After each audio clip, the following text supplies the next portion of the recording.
आपने नागपुर में हुई खबर तो सुनी ही होगी कि इंजीनियर करने वाले लड़के ने अपने माता पिता का मर्डर कर दिया और मर्डर को छुपाने के लिए भी खतरनाक प्लान बनाया था। यह हत्या किसी अनुभवी अपराधी को भी शर्मिंदा कर दे, ऐसी तरह की दुर्घटना हुई जिसे उसी के बेटे ने अंजाम दिया। आज हम उसी रोमांचक घटना की जानकारी लेंगे।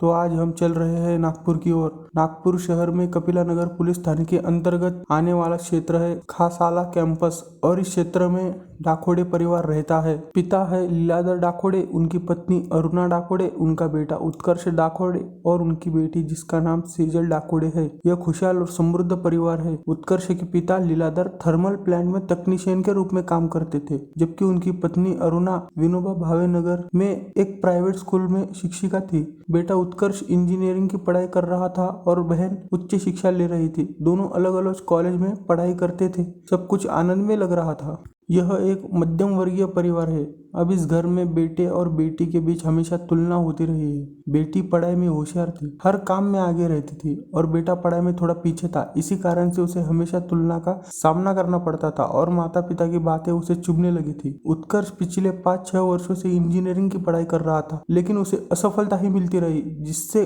घर में उसे लगातार ताने सुनने को मिलते थे। माता पिता चाहते थे कि वह अपने पढ़ाई पर ध्यान दे और करियर बनाए, लेकिन इसी बीच उत्कर्ष को नशे की आदत लग गई और वह गलत संगत में पड़ गया था। इन्हीं व्यसनों के कारण वह पढ़ाई से दूर होता जा रहा था। उसका मन पढ़ाई में नहीं लगता था और इसी कारण उसे इंजीनियरिंग में असफलता मिल रही थी। 4 साल का इंजीनियरिंग पूरा करने में उसे कई साल लग गए। अब माता पिता लगातार कहते थे कि इंजीनियरिंग पूरी नहीं हो सकती तो पढ़ाई छोड़कर खेती कर। माता पिता अपने बेटे के भविष्य की चिंता करते थे और उसे समझाते थे, लेकिन बेटे ने इसे सकारात्मक लेने के बजाय नकारात्मक लेना शुरू कर दिया था। वह नशे की गहराई में डूबता जा रहा था और माता पिता की बातें उसके दिल पर लगने लगी थी, जिससे वह परेशान और थक गया। इसी समस्त प्रकरण से उसने अपने माता पिता का हत्या का षड्यंत्र रचा। उसे लगा कि अगर माता पिता नहीं रहेंगे तो उसे कोई तंग नहीं करेगा। 26 दिसंबर 2024 का दिन आया। उत्कर्ष ने सुबह अपनी बहन को कॉलेज छोड़ दिया और खुद भी कॉलेज गया। उसके बाद माँ घर लौटी और वह भी घर आ गया था। दोपहर के समय माँ अकेली थी और वह किसी काम में व्यस्त थी। उसी दौरान उत्कर्ष ने पीछे से जाकर उसकी गर्दन दबा दी और इतनी देर तक दबाए रखा कि उसकी माँ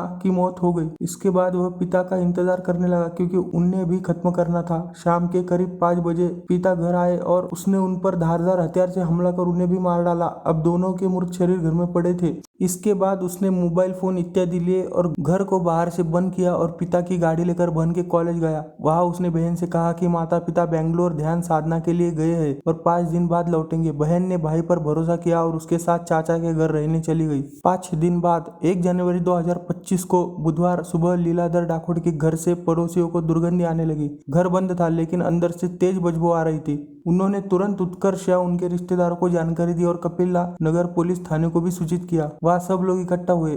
पुलिस को घर में कुछ गलत होने का शक हुआ और दरवाजा तोड़ा गया। अंदर का दृश्य देखकर सब चौंक गए। माता पिता की मृत अवस्था देखकर बहन रो पड़ी, रिश्तेदार रोने लगे। पुलिस ने डेड बॉडी को कब्जे में लिया और पोस्टमार्टम के लिए भेज दिया। तलाश शुरू हुई। पुलिस ने पाया कि माता पिता बेंगलोर गए ही नहीं थे।